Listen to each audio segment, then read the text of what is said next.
আল্লাহ রাব্বুল আলামিন এই পৃথিবীতে লক্ষাধিক নবী এবং রাসূল পাঠিয়েছিলেন। তার মাঝে হযরত নূহ আলাইহিস সালাতুস সালাম একজন। আল্লাহ রাব্বুল আলামিন নূহ নবীকে অনেক লম্বা হায়াত দিয়েছিলেন। উনি 950 বৎসর পৃথিবীতে জীবিত ছিলেন। কত বৎসর? সবাই বলুন, কম না অনেক বেশি? এই 950 বৎসর এই দীর্ঘ হায়াতে তিনি যে দাওয়াতি কাজ করেছেন, এই লম্বা দাওয়াতি কাজে ওনার প্রতি ওনার দাওয়াত কবুল করেছে মাত্র 80 জন। কতজন? দাওয়াতের ময়দানে সব নবীরাই কষ্ট করেছিলেন, কোনো সন্দেহ নাই। কিন্তু হযরত নূহ নবীর প্রতি ওনার এলাকার লোকেরা যারা ওনার দাওয়াত কবুল করে নাই, তাদের আচরণটা ছিল খুব বেশি অমানবিক। এত অবহেলিত তিনি ছিলেন, তিনি যখন দাওয়াতি কাজে বের হতেন, রাস্তাঘাটে, হাটে বাজারে, পথে প্রান্তরে, ওনার এলাকার লোকেরা ওনার চেহারাটা পর্যন্ত দেখা পছন্দ করত না। এই জন্য ওরা হযরত নূহ নবীর চেহারা দেখেই ওদের চেহারার উপর একটা পর্দা ঝুলিয়ে দিত। হযরত নূহ নবীর দাওয়াত এলাকার লোকেরা সিংহভাগই তো প্রত্যাখ্যান করল। দাওয়াত প্রত্যাখ্যান করার সাথে সাথে ওনার প্রতি ওদের এরকম অমানবিক আচরণ ছিল। উনি কথা বলার আগেই ওনার কথাটা যাতে করে ওদের কানে না ঢুকে, এই জন্য ওরা কানে আঙ্গুল দিয়ে বসে থাকে। নাউজুবিল্লাহ বললেন। এই কথাটা আল্লাহ রাব্বুল আলামিন নূহ নবীর নামে একটা সূরা নাজিল করেছেন। সে সূরাতে খুব সুন্দরভাবে তুলে ধরেছেন। ক্বালা রাব্বি ইন্নী দাআউতু কওমি লাইলান ওয়া নাহারা ফালাম ইয়াজিদহুম দুআই ইল্লা ফিরারা। হযরত নূহ নবী তার দাওয়াতি জিন্দেগিতে কি পরিমাণ কষ্ট করেছেন আল্লাহর কাছে তা ব্যক্ত করছেন, যদিও আল্লাহ জানেন। তিনি বলছেন, রব্বি ইন্নী দাআউতু কওমি লাইলান ওয়া নাহারা। ও আল্লাহ, আমি আমার কওমকে দিনেও দাওয়াত দিয়েছি, রাতেও দাওয়াত দিয়েছি। শুধু দিনে দেই নাই, রাতেও দিয়েছি। শুধু রাতে দেই নাই, দিনেও দিয়েছি। ফালাম ইয়াজিদহুম দুআই ইল্লা ফিরারা। আমার এই দাওয়াতি কাজ ওদের পলায়ন পরতাই বাড়ালো। তার মানে আমার দাওয়াতের গতি যত বেড়েছে, ওদের পিছনে সরে যাওয়া আর পলায়নের প্রবণতা তত বৃদ্ধি পেয়েছে। আমি দাওয়াত দেই আল্লাহর পথে, ওরা আল্লাহর পথে না এসে ওরা চলে যায় আল্লাহ বিরোধীদের পথে। আমি ওদেরকে দাওয়াত দেই জান্নাতের পথে, ওরা জান্নাতের পথের দাওয়াত কবুল না করে ওরা চলে যায় জাহান্নামের পথে। এই চরিত্রের লোক অবশ্য এখন আর পৃথিবীতে নাই। আছে? নবীদের চলে যাওয়ার পরে নবীদের রেখে যাওয়া সে দায়িত্ব পালন করছেন আমাদের এই প্রিয় বাংলাদেশে হক্কানি পীর মাশায়েখ ওলামায়ে কেরাম, এদেশের ইসলামী আন্দোলনের দায়িত্বশীল ওলামায়ে কেরাম। যুগের পর যুগ, শতাব্দীর পর শতাব্দী এদেশের মানুষকে বারবার বলছেন, জমিন যার, আইন চলবে তার। বলেন না এই কথাকে? এই মাত্র শুনলেন, আরো শুনেছেন? কথা বলে না কেন? শুনেছেন? এদেশের মানুষ এই কথাটাকে গ্রহণ করছে সংখ্যা বেশি, না বিরোধিতা করতেছে তাদের সংখ্যা বেশি? বিরোধিতা করতেছে, তাদের সংখ্যা বেশি। হযরত নূহ নবীর উম্মতেরা সে জাতির প্রতি যে তার প্রতি যে আচরণ করেছে, বর্তমান লোকদেরও আচরণ তার থেকে খুব বেশি একটা ভালো নয়। এদেশে ইসলাম বিরোধী যারা, তারাও বেগানা মহিলা দেখলে মেজাজ ভালো হয়ে যায়। কিন্তু ওলামায়ে কেরামের চেহারা দেখলে মেজাজ গরম হয়। ওরা গানের আওয়াজ শুনলে মেজাজ ভালো হয়, মনোযোগী হয়ে শুনে, কিন্তু কোরআনের আলোচনার আওয়াজ শুনলে পরে ওদের মেজাজ গরম হয়। এই চরিত্রের লোক আগেও ছিল, এখনো। ফালাম ইয়াজিদহুম দুআই ইল্লা ফিরারা। এবার হযরত নূহ বলছেন, ওয়া ইন্নী কুল্লামা দাআতুহুম লিতাগফিরা লাহুম জাআলু আসাবিআহুম ফি আযানিহিম। রব্বুল আলামিন, আমি ওদেরকে যখনই কল্যাণের পথে ডাকি, কল্যাণকর পথের দিকে আসার জন্য যখনই আহ্বান করি, আমার দাওয়াতটা ওরা কবুল করা তো দূরে, আমার কথাটা কানে নিতে চাইল না, বরং জাআলু আসাবিআহুম ফি আযানিহিম, আমার কথা যেন কান দিয়ে না ঢুকে এই জন্য ওরা কানে আঙ্গুল দিয়ে থাকে। এখনো তো সমাজে জাতীয় লোক আছে, জোরে বলেন আছে না নাই? ওয়াস্তাগশাউ সিয়াবাহুম, ওয়াস্তাগশাউ সিয়াবাহুম। আল্লাহ, আমার কথাই শুধু ওদের কাছে অপ্রিয় ছিল, ঘৃণিত ছিল, বিষয়টা এরকম নয়। আমার চেহারাটা ওদের কাছে এত ঘৃণিত ছিল, এত অপ্রিয় ছিল। ওয়াস্তাগশাউ সিয়াবাহুম, আমার চেহারা দেখে ওরা চেহারার উপরে পর্দা ঝুলিয়ে রাখতো। নাউজুবিল্লাহ। এখনো ওদের যুগোত্তরসূরি সমাজের রন্ধ্রে রন্ধ্রে আছে। বেগানা নারী, অশ্লীল ছবি ওদের কাছে অনেক প্রিয়, মনোযোগী হয়ে ওরা দেখে। হক্কানি পীর মাশায়েখ ওলামায়ে কেরামের চেহারা ওদের কাছে এখনো ঘৃণিত, ঠিক নয় কি? এবার আপনাদের কাছে আমার জিজ্ঞাসা, যেই লোকেরা নূহ নবীর মতো নবীকে কথা শুনতো না, কানে আঙ্গুল দেওয়ার চরিত্র ছিল, যারা নূহ নবীর মতো নবীর চেহারা দেখতে অপছন্দ করত, চেহারার উপরে পর্দা ঝুলিয়ে রাখত, এরকম অবহেলিত যিনি ছিলেন সমাজে, যাদের কাছে যারা এরকম অমানবিক আচরণ করেছে, ওদেরকে কি এইভাবে ছেড়ে দেওয়া দরকার না শাস্তি দেওয়া দরকার? এই অপরাধটা কি ক্ষমার যোগ্য অপরাধ না ক্ষমার অযোগ্য অপরাধ? হ্যাঁ, ক্ষমার অযোগ্য অপরাধ। আল্লাহ রাব্বুল আলামিন তাদের শাস্তির ব্যবস্থা করেছেন সূরা হুদে। কত নম্বর সূরা? ও ভুলে গেছে। সূরা হুদে তাদের শাস্তির ব্যবস্থা করেছেন, যে আয়াত দিয়ে আমি শুরু করেছিলাম। ওয়া উহিয়া ইলা নূহিন আন্নাহু লা ইউমিনা মিন কওমিকা ইল্লা মান কাদ আমানা। 80 জন ঈমান আনার পরে আল্লাহ রাব্বুল আলামিন হযরত নূহ নবীকে ওহী পাঠিয়ে বললেন, নূহ, এ পর্যন্ত যারা ঈমান এনেছে আপনার প্রতি, নতুন করে আর আপনার দাওয়াত কেউ কবুল করবে না, নতুন করে আর কেউ ঈমান আনবে না। ফালা তাবতাইজ বিমা কানু ইয়াফআলুন। আপনার এলাকার লোকেরা যারা ঈমান আনলো না, আপনার কথা শুনলো না, ওরা ঈমান না এনে যদি কোনো কর্মসূচি পালন না করতো আপনার বিরুদ্ধে, চুপচাপ যদি বসে থাকতো, তাও তো একটা কথা ছিল। কিন্তু ঈমান বিরোধী যারা, ঈমান আনলো না যারা, ওরা প্রতিদিন প্রতিনিয়ত 80 জন ঈমানদার এবং হযরত নূহ নবীর বিরুদ্ধে প্রতিদিন কোনো না কোনো নতুন নতুন কর্মসূচি পালন করেই যায়। আমার ভাইয়েরা, দেশ থেকে পালিয়ে যাওয়ার পর যদি নীরবে বসে আল্লাহর কাছে তওবা করত, তাও তো একটা কথা ছিল।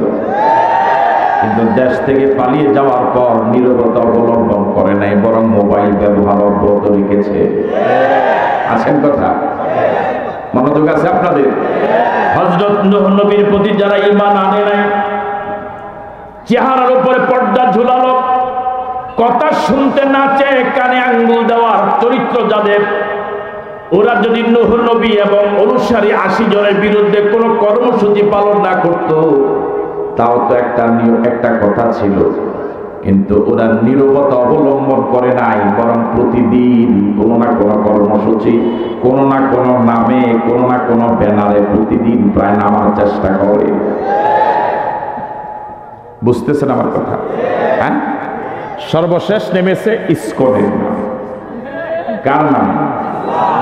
কোনো না কোনো ব্যানারে, কোনো না কোনো স্লোগানে প্রতিদিন প্রায় সব সময় ওরা দেশটাকে, এদেশের প্রকৃত দেশপ্রেমিকদেরকে, আল্লাহওয়ালাদেরকে, নবীওয়ালাদেরকে ভীত সন্ত্রস্ত করার জন্য, বিশৃঙ্খলা সৃষ্টি করার জন্য প্রচেষ্টা অব্যাহত রেখেছে না রাখে নাই?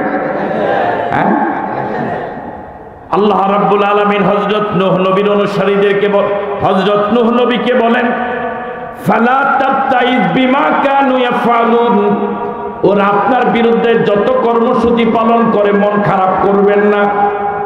ক্ষমতা থাকতে কিছু করতে পারে নাই, এখন পালাইয়া কতটুকু বা করবে? কথা বলে না, আপনাকে আসেন না, ঘুমায় গেছে? ফালা তাবতাইজ, আল্লাহ রাব্বুল আলামিন ইমানদারদেরকে সতর্ক করছেন, ইমান বিরোধীদের কর্মতৎপরতা, ওদের কর্মসূচিতে হতাশ হওয়া যাবে না, নিরাশ হওয়া যাবে না, ভয় পেলে চলবে না, তবে চোখ কান সজাগ রাখা লাগবে, ময়দানে থাকা লাগবে। ঠিক আছে কথা? থাকা যাবে ময়দানে? কারা কারা পারবেন একটু হাত তুলে দেখান তো দেখি।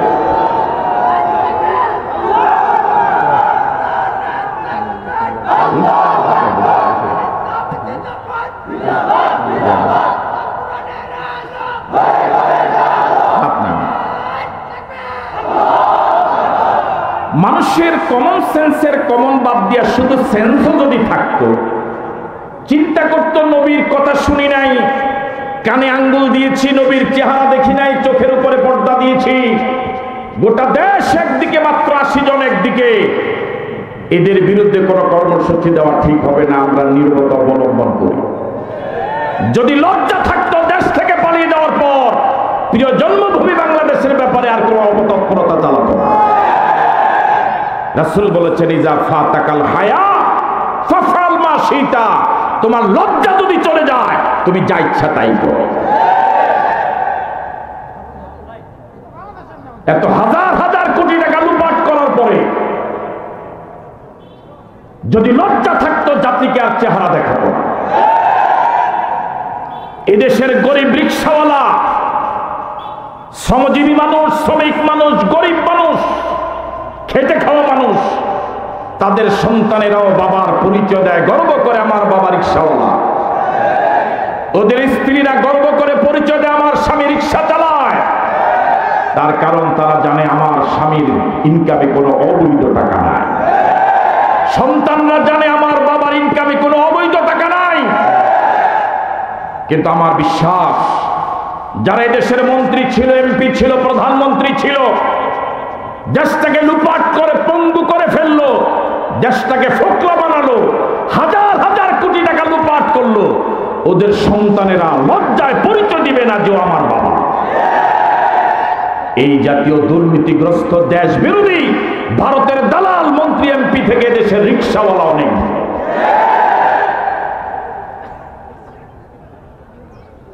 ওয়াসনাইল ফুলকা বিআয়ুনিনা ওয়া ওয়াহিনা ওয়ালা তুখাতিবিনি ফিল্লাযিনা যালামু। আল্লাহ রাব্বুল আলামিন বলেন, শাস্তির সময় হয়ে আসছে। মনোযোগ আছে আপনাদের? আর কত? হ্যাঁ, শাস্তির সময় ঘনাইছে না ঘনায় নেই? ওয়াসনাইল ফুলকা, আল্লাহ রাব্বুল আলামিন নূহ নবীকে বলেন, এবার একটা নৌকা বানান। কি বানান? আরো জোরে বলেন। নৌকার কথা কিন্তু কোরআন শরীফে আছে। ওয়াসনাইল ফুলকা বিআয়ুনিনা ওয়া ওয়াহিনা, ও নূহ, আমার প্রত্যক্ষ মদদে আমার সামনে একটা নৌকা বানাও, একটা কিস্তি বানাও। ইন্নাহুম মুগরাকুন, আমি আল্লাহ তোমার বিরোধী যারা ছিল, ইমান বিরোধী যারা ছিল, সবাইকে পানিতে ডুবাইয়া মারবো। সে আল্লাহ এখন আর আগের মতো নাই, আছে। ওয়ালা তুখাতিবিনি ফিল্লাযিনা যালামু, ও নূহ, যাদেরকে আমি ডুবাইয়া মারবো, তোমার সামনে তোমার দেশবাসী, তোমার এলাকার লোকেরা, যখন বড় বড় নেতারা হাবুডুবু খাবে, একবার ডুববে আবার ভাসবে। তোমার সামনে যখন বড় বড় মাতবাররা ডুবে ডুবে মরবে, ওয়ালা তুখাতিবনি ফিল্লাযিনা যালামু, যারা বিগত দিনে ইমানদারদের উপর চরম জুলুম এবং নির্যাতন করেছে, ওই জালেমদের পক্ষে আমার কাছে কোনো সুপারিশ করতে পারবা না। জোরে বলেন আল্লাহু আকবার। যারা মানুষের উপর জুলুম করেছে তারা সুপারিশ পাওয়ার অযোগ্য, তাদের পক্ষে কোনো সুপারিশ করা যাবে না। আল্লাহ নবীকে পর্যন্ত নিষেধাজ্ঞা দিয়ে দিলেন, তোমার সামনে যারা জুলুম করেছে ডুবে ডুবে মরবে, এদের পক্ষ নিয়ে আমার সাথে কথা বলতে পারবা। মামাতো ভাই, খালাতো ভাই, হ্যাঁ, ওয়াসনাই ফুলকা বিআয়ুনিনা ওয়া ওয়াহিনা, আমার প্রত্যক্ষ মদদে আমার সামনে একটা নৌকা বানাও। ওয়ালা তুখাতিবনি ফিল্লাযিনা যালামু, যারা বিগত দিনে জুলুম করেছে। কি পরিমাণ জুলুম করলো! আল্লাহর পয়গাম্বর রাস্তায় বের হতেন, ওরা কানে আঙ্গুল দিয়ে রাখতো। কি অমানবিক আচরণ! গোটা সমাজের জালেমেরা বুক ফুলিয়ে রাস্তা দিয়ে হাঁটে, আর আল্লাহ নবী রাস্তায় বের হলে ওরা চেহারার উপরে পর্দা ঝুলায়। আমার ভাইয়েরা, এই দেশে যারা 3টা মন্ত্রণালয়, 2 জন মন্ত্রী 5 বছর চালালো, গোটা পৃথিবীবাসী সাক্ষী, 1 টাকার দুর্নীতি তারা করে নাই। যাদের গলায় জাতি ফুলের মালা দিয়ে বরণ করার কথা ছিল, দরকার ছিল, যাদেরকে রাষ্ট্রীয় সম্পদ হিসেবে ঘোষণা করার প্রয়োজন ছিল, গোটা দেশবাসীকে এদের মতো হওয়ার জন্য উদাত্ত আহ্বান জানানোর প্রয়োজন ছিল, দুর্ভাগ্যজনক হলেও সত্য, জাতীয়দের গলায় ফুলের মালা দেয় নাই, বরং ফাঁসির মালা দিয়েছিল। যাদের বসবাস হওয়ার কথা জেলখানায়, ওরা বুক ফুলিয়ে ঘুরেছে, আর যারা বুক ফুলিয়ে চলার কথা, ওদের বাসস্থান হয়েছে জেলখানায়। ওয়ালা তুখাতিবনি ফিল্লাযিনা যালামু, যারা এরকম জুলুম করেছে মাজলুমদের উপরে, ওদের পক্ষে কোনো সুপারিশ করা যাবে না, কোনো কথা বলা যাবে না। ইন্নাহুম মুগরাকুন, এরা 1 জন নয়, 2 জন নয়, যতজন জুলুম করেছে সব জালেম ডুবে মরবে। সিদ্ধান্ত কার? আল্লাহ যখন ধরে, হ্যাঁ, বুঝিনি।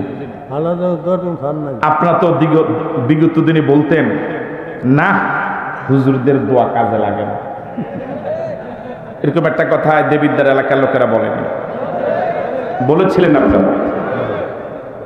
আপনারাই বলেছিলেন, আমরাই বলেছিলাম, যখন ওই জালেম নির্ধারণ করেছিল 41 সাল পর্যন্ত থাকবে। এদেশের মানুষ যখন বারবার প্রতিটি পদক্ষেপ চূড়ান্ত পর্যায়ে ব্যর্থ হচ্ছিল, এদেশের মানুষ একসময় বলা শুরু করেছিল, কিসের 41, যতদিন বাঁচে। ঠিক নয় কি? আমরাই বলেছিলাম যে হুজুরদের দোয়া কোনো কাজে লাগা না, এত মানুষের প্রতি জুলুম করে, নির্যাতন করে, কই কোনো কিছু তো জালেমের হয় না। বলা বলি শুরু করিনি, হুজুরদের দোয়া যে কাজে লাগে টের পেয়েছে? এখনো টের পান নাই মনে হয়। আল্লাহ রাব্বুল আলামিন সকল মাজলুমদের চোখের পানি, সকল মাজলুমদের ফরিয়াদ, সকল শাহাদাতের রক্ত, সকল আহত হওয়া, পঙ্গুত্ব বরণ করা, অন্ধত্ব বরণ করা, টোটাল মাজলুমদের ফরিয়াদ জমা করে 5 আগস্ট বিস্ফোরণ ঘটিয়ে দিয়েছে।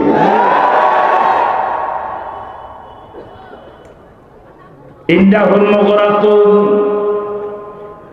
আল্লাহ রাব্বুল আলামিন বলে সব জালেম ডুবে মরবে, সব জালেম ডুবে মরবে।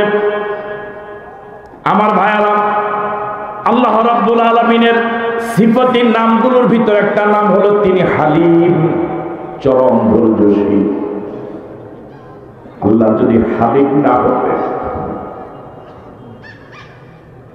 আল্লাহ পৃথিবী রাখতেন। আল্লাহ রাব্বুল আলামিন হালিম, তিনি চরম ধৈর্যশীল, তিনি চরম ধৈর্যশীল। এমন হালিম আল্লাহ যদি দুনিয়াতে কাউকে শাস্তি দেয়, আপনি নিশ্চিত থাকুন তার অপরাধ এখন আর সীমার ভিতরে নাই। বুঝাতে পারি নাই? আল্লাহ হালিম, তিনি চরম ধৈর্যশীল। এমন হালিম আল্লাহ, এমন চরম ধৈর্যশীল আল্লাহ, দুনিয়াতে যদি কাউকে শাস্তি দেন আপনি নিশ্চিত থাকেন ওই জালেমের জুলুম এখন আর সীমার ভিতরে নাই। যেহেতু আল্লাহ ধরেছে, বুঝতে হবে তার জুলুম সীমার বাহিরে চলে গিয়েছে। আপনি কি চিন্তা করেছেন যুদ্ধ লাগলে পরে যুদ্ধের ক্ষেত্রে যে সকল গুলি ব্যবহার করা হয় শত্রুদের বুকে, সেইগুলি বাংলাদেশের তরুণ যুবকদের বুকে সেগুলি বিদ্ধ করেছে ওরা। আকাশ থেকে হেলিকপ্টারে বাসাবাড়ির ভিতরে নিষ্পাপ শিশুদেরকে ওরা প্রাণ ফায়ার করে মেরেছে।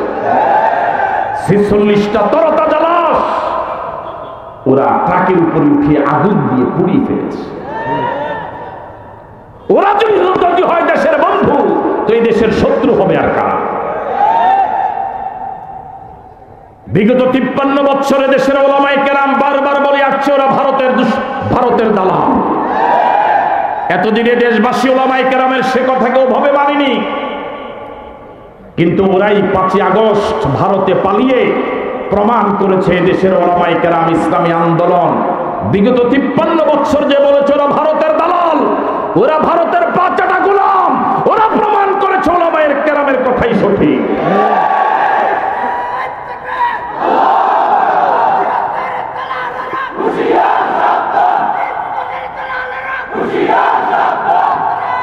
বিগত 53 বছরে দেশে সত্যিকারের দেশপ্রেমিকদেরকে বারবার গালিগালাজ করা হতো পাকিস্তানের দালাল বলে, কিন্তু বিগত 53 বছরে এদেশের কেউ পাকিস্তানে পালিয়ে যায় না। 71 সনে ওরা পালিয়ে গিয়েছিল ভারতে, 75 সনে ওরা পালিয়ে গিয়েছিল ভারতে, 24 সালে ওরা পালিয়ে গিয়েছিল ভারতে। ঠিক নয় কি? কি কপাল পোড়া! পৃথিবীতে দ্বিতীয় কোন দেশ আমার জানা নেই যে দেশের প্রধানমন্ত্রী পালিয়ে যাওয়ার সাথে সাথে ও দেশের জাতীয় মসজিদের খতিব পালায়। পৃথিবীতে দ্বিতীয় কোন দেশ আমার জানা নেই যে দেশের প্রধানমন্ত্রী পালাবার সাথে সাথে মন্ত্রী, এমপি, বড় নেতা, ছোট নেতা, সাজ্জা নেতা, মাজ্জা নেতা, পাতি নেতা, সাথী নেতা, একদম কি গ্রামের রুট লেভেলের কর্মীরা পর্যন্ত পালা।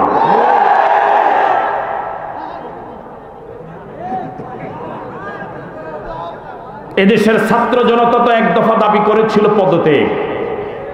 ছাত্র জনতা কখনই বলেনি দেশ ত্যাগ করুন। দেশ থেকে পালালেন কেন? এদেশের জনগণ তো দাবি করেনি দেশ ত্যাগ করুন, করেছিল?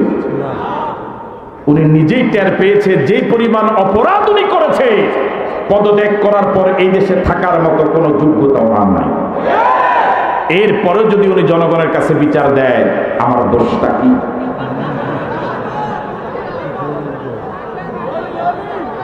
যে দেশের প্রধানমন্ত্রী জাতির সামনে, মিডিয়ার সামনে এভাবে বলতে পারে আমার অফিসের পিয়ন 400 কোটি টাকার মালিক, হেলিকপ্টার ছাড়া চলে না, যে দেশের প্রধানমন্ত্রী এরকম বলতে পারে, ও দেশের প্রধানমন্ত্রী মন্ত্রীরা যে কত গরিব। ওয়াসনাউল ফুলকা আছেন আপনারা? ওয়াকুল্লামা মাররা আলাইহি মালাউন মিন কওমিহি সাখিরু মিনহু। হযরত নূহ নবী এবার কিস্তি বানানো শুরু করে দিলেন। আল্লাহু আকবার বলবেন।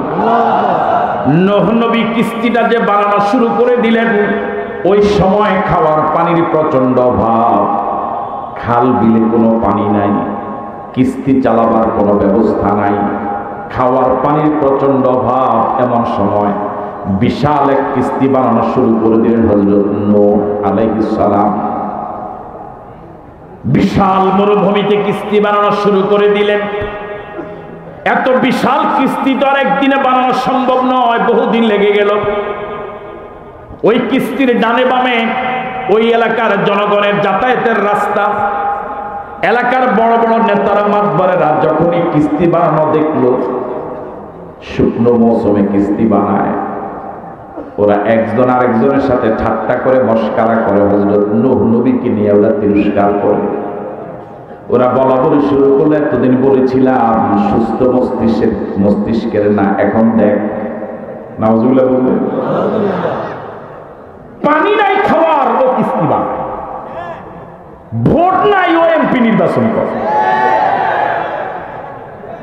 এবার কামড়ের প্রচার হয়ে গেল, ভালো হয়েছে না? ওয়াকুল্লামা মাররা আলাইহি মালাউন মিন কওমিহি, আল্লাহ রাব্বুল আলামিন বলেন নূহ নবী যখন কিস্তি বানানো শুরু করে দিলেন, ওই কিস্তির পাশ দিয়া কুল্লামা মাররা আলাইহি মালাউন, মালাউন মানে বড় বড় নেতা, মাতবার, সর্দার। আপনাদের এলাকায় কি বলে?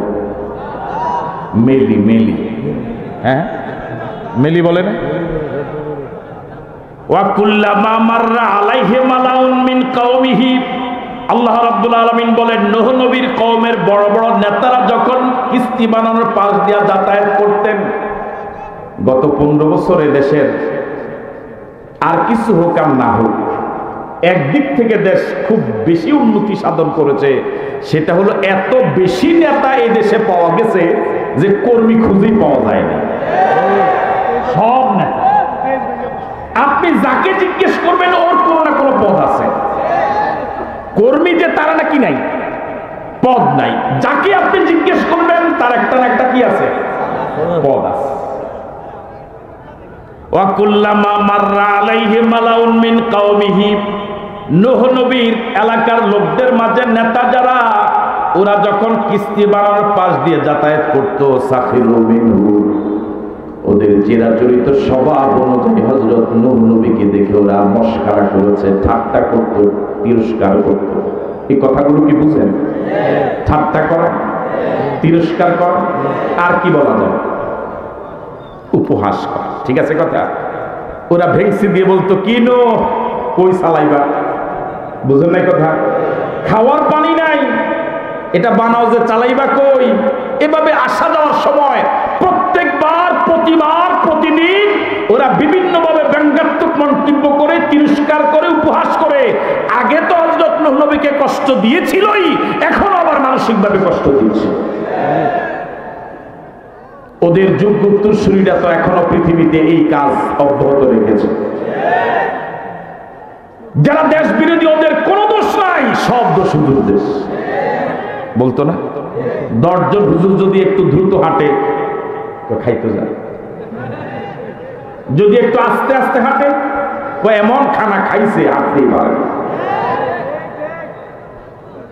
যারা দেশটাকে লুটপাট করলো, বন্ধু বানালো, ওরা দেশ খাইলো না, হুজুরা দেশ খাইলো।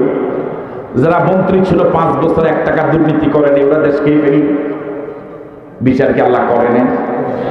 আল্লাহ কি বিচার করে নাই? ক্বালা ইন তাসখারু মিন্না ফাইন্না নাসখারু মিনকুম কামা তাসখারুন। অনুবাদ শোনার আগে বলেন আল্লাহু আকবার। আমার ভাইয়ারা, কিস্তি বানাতে বললেন কে? আরো জোরে বলুন। কিস্তি চালাবার জন্য পানির ব্যবস্থা করবেন কে? আওয়াজ দিয়ে বলুন তো আল্লাহ। আরো জোরে বলুন আল্লাহ। আরেকবার বলুন আল্লাহ। কিস্তি বানানো প্রায় শেষ। কিস্তি বানানো শেষ হলেই তো আকাশ থেকে পানি আসবে। হযরত নূহ এবং ঈমানদাররা বেঁচে যাবে, ওই বেঈমানেরা পানিতে ডুবে মরবে। এতদিন পর্যন্ত দীর্ঘদিন হযরত নূহ নবী তাদের সে নির্যাতন সহ্য করেছেন মুখ বুঝে। এখনো তারা নির্যাতন করছে, তিরস্কার করছে। এখন কি একটু জবাব দেওয়া দরকার নয়? এখন কি একটু ঘুরে দাঁড়ানো দরকার না? কথা বলে না কেন? ভয় পাচ্ছেন আপনারা? এবার হযরত নূহ নবী তাদের তিরস্কারের জবাব দিচ্ছেন। আল্লাহু আকবার বলবেন না? মাজলুমদের প্রতি জুলুম করতে করতে মাজলুমদের পিঠ যখন দেয়ালে ঠেকে যায়, তখনই মাজলুমরা ঘুরে দাঁড়ায়। হযরত নূহ নবীর প্রতি এতদিন যে জুলুম হলো, কিস্তি বানানো দেখার পরে ওরা যে মানসিক টর্চারে রাখলো, নির্যাতন করলো, এবার হযরত নূহ নবী জবাব দেওয়া শুরু করলেন। কালা, হযরত নূহ নবী বলেন ইন তাসখারু মিন্না ফাইন্না নাসখারু মিনকুম কামা তাসখারুন। ও এলাকার মাতবারেরা, আমাদেরকে যেভাবে ঠাট্টা করছো, মস্করা করছো, আমরা ইনশাআল্লাহ তোমাদের ঠাট্টার জবাব দিতে পারবো। আর জোরে কন্যা আল্লাহু আকবার। ওনার সাথে মাত্র কয়জন? ওনার সাথে ইমানদার মাত্র হাতে গোনা অল্প কয়েকজন। গোটা দেশ একদিকে, আর ওনারা ইমানদার অল্প কয়েকজন একদিকে। কি দায়িত্বহীন কণ্ঠে, কি বীর দর্পে, কি বলিষ্ঠ কণ্ঠে, সাহসী কণ্ঠে জবাব দিলেন। এই দিন আরো দিন আছে। এখন ঠাট্টা করছো, মস্করা করছো, আমরা ইনশাআল্লাহ ঘুরে দাঁড়াবো। আমরা প্রত্যেকটা ঠাট্টার কড়ায় গন্ডা হিসাব নেব। হযরত নূহ নবী বলেন, কালাম ইন তাসখারু মিন্না, তোমরা আমাদেরকে ঠাট্টা করছো, আমাদেরকে নিয়ে মস্করা করছো, উপহাস করছো। ফাইন্না নাসখারু মিনকুম কামা তাসখারুন, তোমরা যেভাবে ঠাট্টা করছো, মস্করা করছো, আমরা তোমাদের প্রতিটি ঠাট্টার জবাব দিতে পারবো। সাহস কিছু কমতেছে না বাড়তেছে? আপনাদের আওয়াজ তো বাড়ে নাই। সাহস কমছে না বাড়ছে? অনেকের মুখে তো আপনার চাদর দেওয়া, এই জন্য আওয়াজ যত জোরেই দেয় বাইর হয়। হ্যাঁ,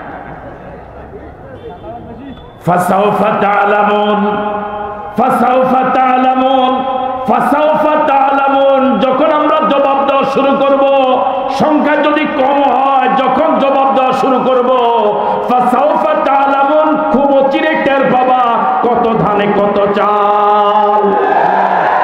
টের পায় না? জোরে বলেন, টের কি পায়নি? পাইছে? আমার ভাইরা, যেটা কিছুক্ষণ আগে বলেছিলাম, যুদ্ধক্ষেত্রে শত্রুর মোকাবেলায় যে অস্ত্রগুলো ব্যবহার করা হয়, যে গুলি ব্যবহার করা হয়, সেই গুলি ব্যবহার করা হয়েছিল বাংলাদেশের তরুণ ছাত্র জনতার উপরে। নিরস্ত্র ছাত্র জনতা সে স্বয়ংক্রিয় অত্যাধুনিক অস্ত্রকে মোকাবেলা করেছে সংঘবদ্ধ প্রচেষ্টা দিয়ে, একেবারে নিরস্ত্র ভাবে আল্লাহু আকবার স্লোগান দিয়ে। ভারত আমাদেরকে চোখ রাঙায়। ভারতের দেহটা যত বড়, তার কলিজা অপেক্ষাকৃত তত ছোট। ভারত, তোমার অস্ত্র আছে, জনবল আছে, ভূখণ্ড আছে, কিন্তু আমার যা আছে সেটা তোমার নাই। যে দেশের তৌহিদি জনতা, সরকারি গোয়েন্দা, সরকারি গুন্ডা বাহিনী, সরকারি ছাত্র জনতা, ছাত্র বাহিনী, ছাত্র সংগঠনের, সরকারি বাহিনীর সকল অস্ত্রের মোকাবেলায় নিরস্ত্রভাবে বুক চিতিয়ে দিয়ে মোকাবেলা করে দেশকে স্বাধীন করেছে, ওই জনতা ভারতকে থোড়াই কি আর করে? ভারত এখনো টের পায়নি বাঙালিরা কি জিনিস। মোকাবেলা করা যাবে। বিগত 53 বছরে এইমাত্র বাংলাদেশ মেরুদণ্ডের উপরে সোজা হয়ে দাঁড়াবার শুরু করেছে। ভারত এখন লেজ গুটিয়ে পালাবার অবস্থা।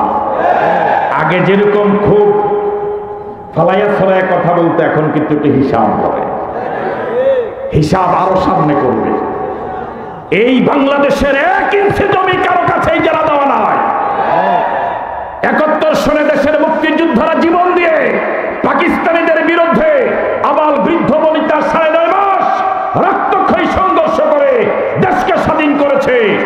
ভারতের বিরুদ্ধে 24 জুলাই আগস্টে এই দেশের ছাত্র জনতা ভারতের বিরুদ্ধে মূলত স্বাধীনতা অর্জন করেছে। সুতরাং ভারত আমাদের দিকে চোখ রাঙিয়ে তাকাবে না।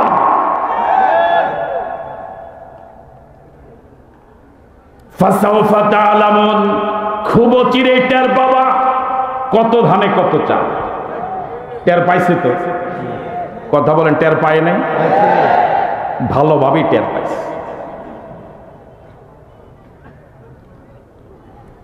টের পাওয়ার পরে তো বলে, স্যার মারি একটা, মরে একটা, দাঁড়াইয়া যায় 4 জন। দেখেন না মনে আপনারা কি টের পাইছে? তারা হারে হারে টের পাইছে যে স্যার মারি একটা, মরে একটা, দাঁড়ায় যায়। আবার বর্তমান মুরব্বী বললেন এবার দাঁড়াবে 40 জন। এবার দাঁড়াবে কয়জন?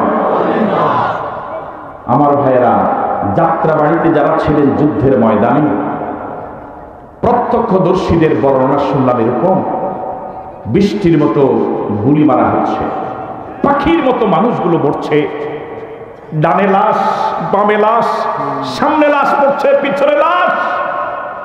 আর দায়িত্বশীল বলছে লাশ যারা মরে গেল ওদেরকে কেউ না কেউ দাফন করবে, কিন্তু এই জালেমকে পতন ঘটাবার জন্য তো আর বাড়ি থেকে বের হবে না, আমাদেরকে সামনে যেতে হবে। লাশ, লাশের পর লাশ পড়েছে, ওরা থমকে দাঁড়ায় নাই, ওরা পিছনে হটে নাই, ওরা সামনে হটেছে। এই যুবকদের জন্য মন থেকে দোয়া করি, যে যুবকরা বাংলাদেশের এই জালেমকে এভাবে পতন ঘটাল, ইতিহাসের সেরা পতন। আল্লাহ এই যুবকদেরকে তুমি কোরআনের কর্মী বানায় দাও। আরো জোরে বলে আমিন। যুবকরা কি পারা যাবে কোরআনের জন্য আরেকবার ময়দানে নামতে? কারা কারা পারবো দুহাত তুলে দেখায়।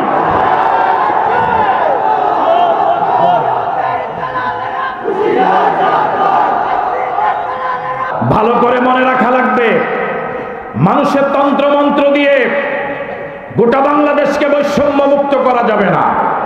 ওম শান্তি বলে রক্ত বমি করলেও শান্তির ছিটে ফোঁটা পাওয়া যাবে না। শান্তি যদি পেতে হয় কোরআনের দিকে আসা লাগবে। এই কোরআনই শান্তির অমীয় বাণী।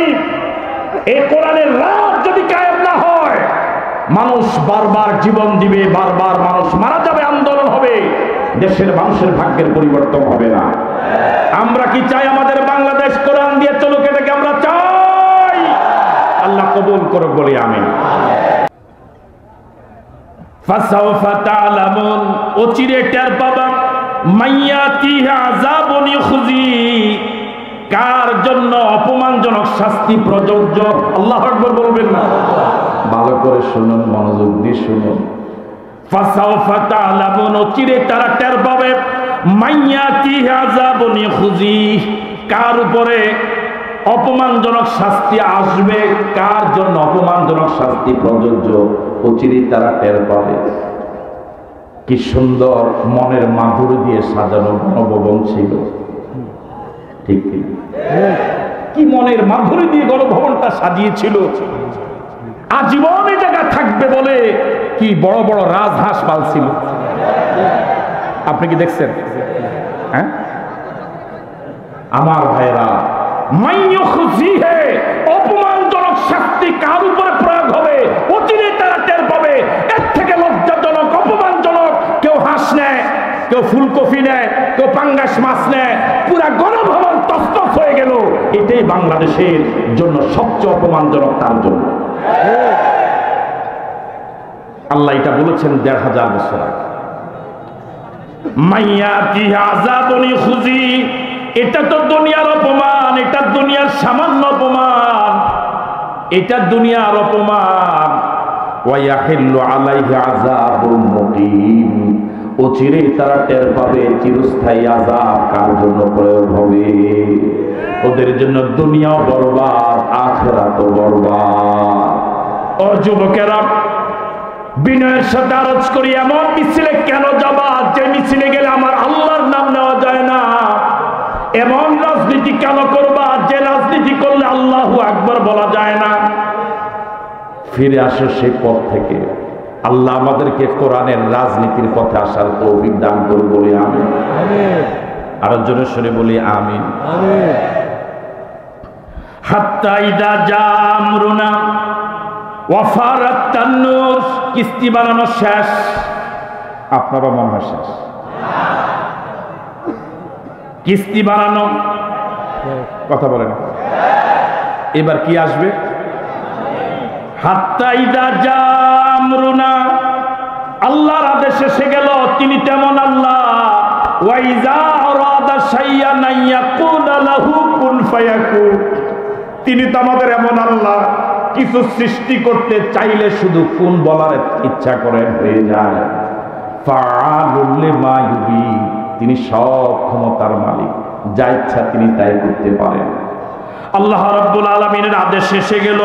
ওয়াফারাত তান্নুর, এই পৃথিবীতে যত গর্ত ছিল, যত উনুন ছিল, যত চুলা ছিল, সবগুলো ফেটে নিচ থেকে পানি বের হওয়া শুরু হলো। আল্লাহু আকবার।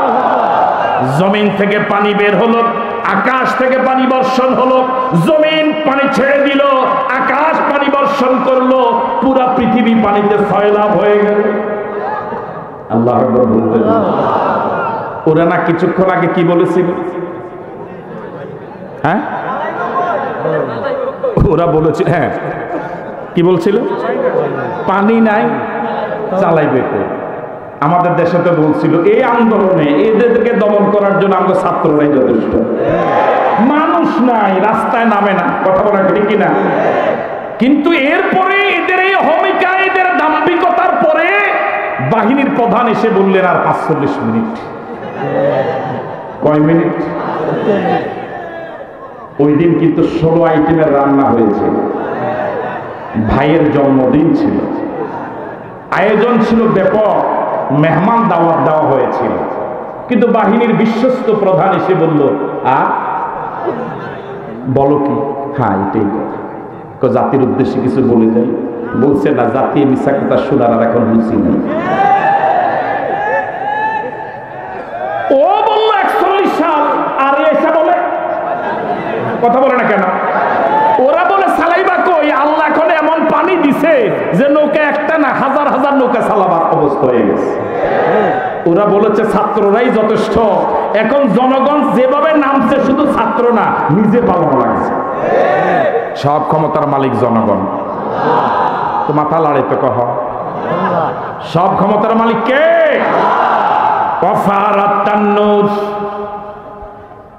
পানির ব্যবস্থা হয়েছে, হয়েছে তো। আল্লাহ রাব্বুল আলামিন বলেন, আমি নূহকে বললাম, এবার নৌকাটা কিস্তিটা তো পানির উপরে ভাসমান, ভাসছিল। প্রতিটি প্রাণী থেকে এক জোড়া কিস্তিতে উঠাও। গরু এক জোড়া, ছাগল এক জোড়া, প্রতিটি প্রাণী থেকে কয় জোড়া? ওয়া আহলাকা, আর কিস্তিতে তোমার পরিবার উঠাও। ইল্লা মান সাবাকা আলাইহিল কাউল, তবে তোমার পরিবারের যে সদস্যের ব্যাপারে ঈমান আনবে না বলে আগে চূড়ান্ত ফয়সালা হয়ে গিয়েছে, পরিবারের সদস্য হওয়ার পরেও সে কিস্তিতে ওঠার যোগ্যতা। ওয়া মান আমানা, আর দীর্ঘদিন তোমার দাওয়াতি কাজে যারা ঈমান এনেছে তাদেরকেও কিস্তিতে উঠাও। ঠিক আছে কথা? ওয়া মা আমানা মাহু ইল্লা কালিল। আল্লাহ পাক বলেন, দীর্ঘ দাওয়াতি জীবনে হযরত নূহ নবীর প্রতি সামান্য কয়েকজনই ঈমান এনেছিল, যাদের সংখ্যা তাফসীরে এসেছে মাত্র ৮০ জন। তাহলে কিস্তিতে উঠা প্রত্যেকটি প্রাণীর এক জোড়া। মনোযোগ আছে আপনাদের? নিজের পরিবার সব সদস্য না ঈমানদার? ৩ নম্বর, যারা ঈমান এনেছে তাদেরকে। এবারে হাজারো জনতার কাছে প্রশ্ন, কিস্তিতে উঠার একমাত্র যোগ্যতা ঈমান না কুফর? আর যদি বলে তাহলে কোন বেঈমান কিস্তিতে উঠতে পারবে না। কোন বেঈমান যদি কিস্তিতে উঠে, কিস্তি ভাসবে না, ডুবে যাবে। ওদের কিস্তি কেউ ডুবায় নাই, ওরা নিজেরা ডুবাইছে।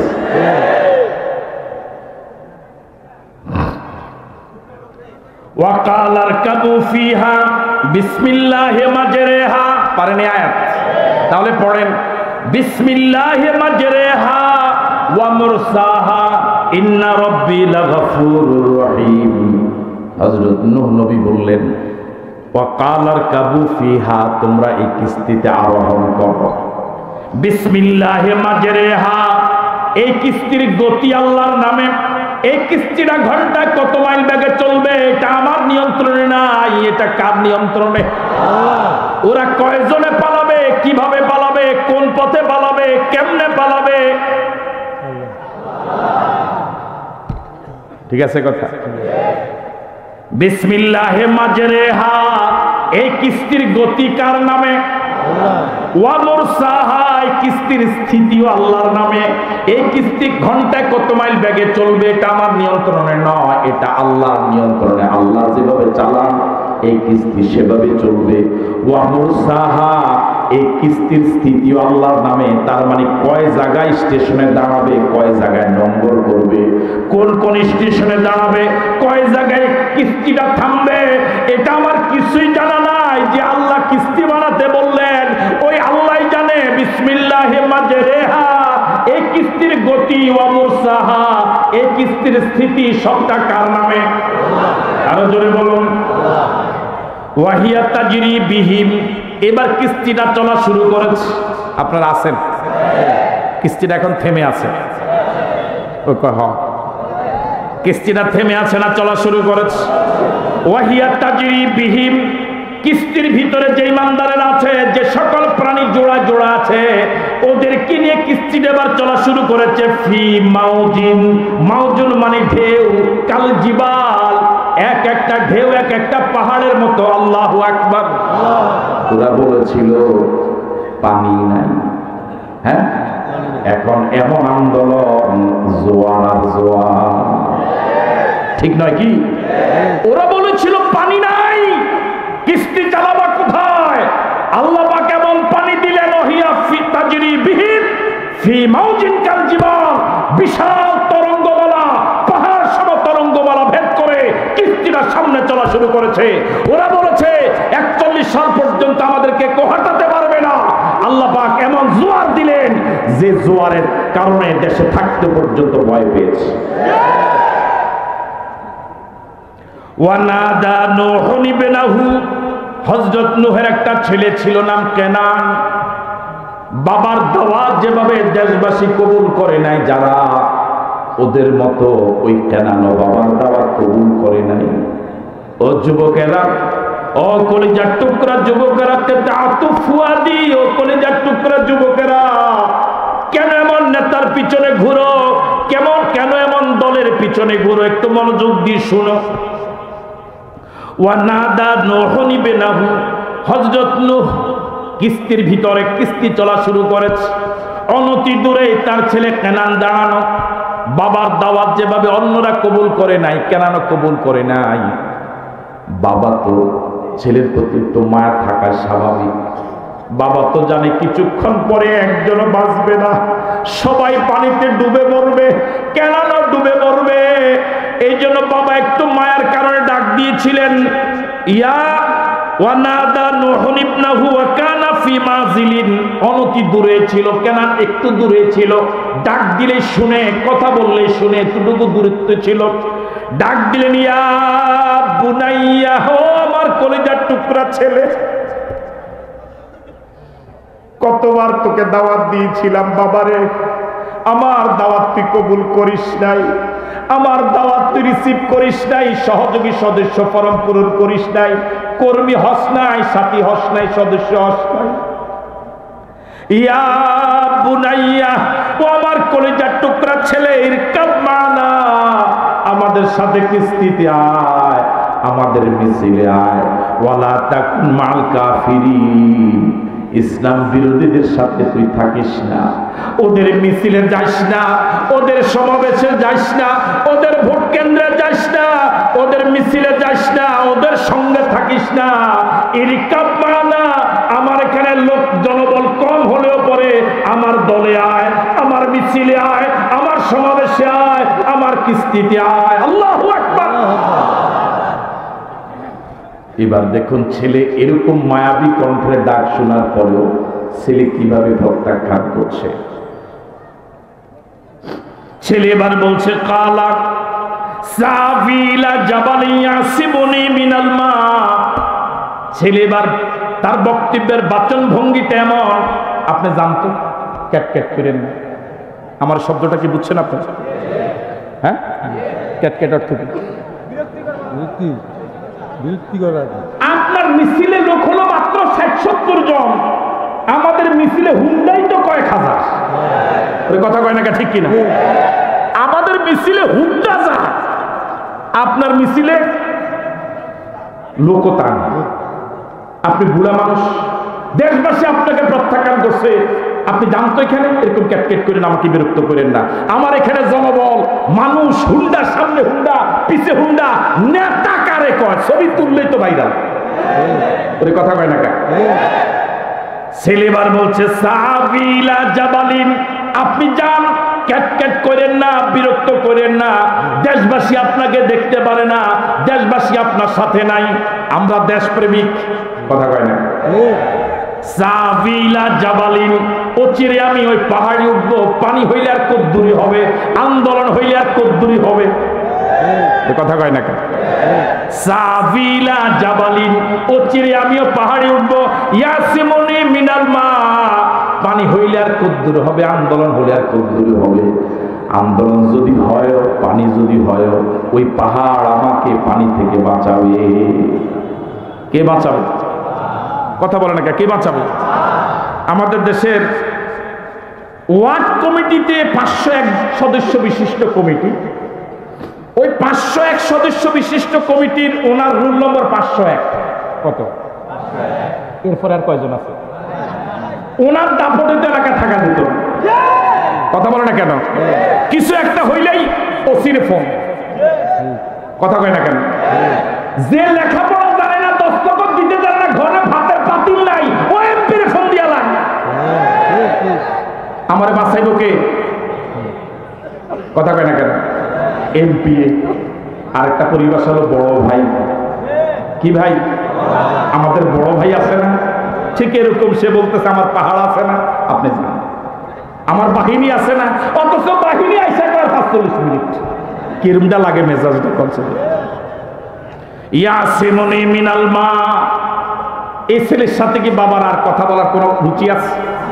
কথা বলার কোনো প্রয়োজন আছে? এবার হযরত নূহ নবী বললেন, কালা লা আসিমাল ইয়াউমা মিন আমরিল্লাহ ইল্লা মান রাহিমা।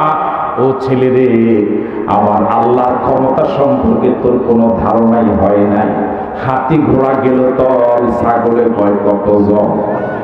হ্যাঁ, কোথায় নমরুদ, ফেরাউন, হামান, কামান মাটির সাথে মিশে গেল। আর কোথাকার কোন ফাতি নেতা, ছাতা নেতা, ও কয় 41 সাথে। লা আসিমাল ইয়াউমা মিন আমরিল্লাহ, আল্লাহর আযাব গজব থেকে আজকে তোকে কেউ বাঁচাতে পারবে না। ইল্লা মান রাহিমা, আল্লাহ যদি কারোর প্রতি দয়া না করে কেউ তোকে বাঁচাতে পারবে না। আল্লাহু আকবার। আরে সব ক্ষমতার মালিক কে? আন্নাল কুওয়াতা লিল্লাহি জামিআ, সব ক্ষমতার একমাত্র মালিক আল্লাহ, সব ক্ষমতার একমাত্র মালিক আল্লাহ, সব ক্ষমতার একমাত্র মালিক আল্লাহ। ওয়া হালা বাইনাহুমাল মাউজু ফাকানা মিনাল মুগরাকিন। বাপ এবং ছেলের যখন কথাবার্তা চলছিল, ঠিক এমন সময় পাহাড় সমপরিমাণ একটা ঢেউ এসে বাপ এবং ছেলের মাঝখানে পড়লো। ওয়া হালা বাইনাহুমা, উভয়ের মাঝখানে পর্দা হয়ে গেল একটা বিশাল ঢেউ। ওয়া ফাকানা মিনাল মুগরাকিন, অন্য জালেমেরা যেভাবে পানিতে ডুবে মরেছে, নিজের ঔরজাত ছেলেও বাবার সামনে পানিতে ডুবে মারা গেল। বাবা নবী হওয়ার পর ছেলেকে বাঁচাতে পারেনি আল্লাহর গজব থেকে। সুতরাং কোন হুজুর বাঁচাবে, কোন বক্তা বাঁচাবে? বাঁচাবে কেউ? কথা বলা, বাঁচাবে কেউ? আরে টাকা 2000 কম দিলে তো বক্তাকে স্টেজে পাওয়া যায় না, কোত্থেকে কোন বক্তা বাঁচাবে আপনাকে? ঠিক নয় কি? অগ্রিম টাকা না দিলে তো স্টেজে পাওয়া যায় না, আপনাকে আবার বাঁচাবে? আমার ভাইয়েরা, আপনাদেরকে যে নেত্রী বিপদে ফেলে বিদেশ পালিয়ে গেল, চলে গেল, যে নেত্রী বিপদে কর্মীর কথা মনে রাখে না, হাসরের ময়দানে মনে রাখবে। বুঝি মনে রাখবে? আল্লাহ আমাদেরকে সহি বুঝ দেখ বলি আমিন। আরো জোরে সরি বলি আমিন।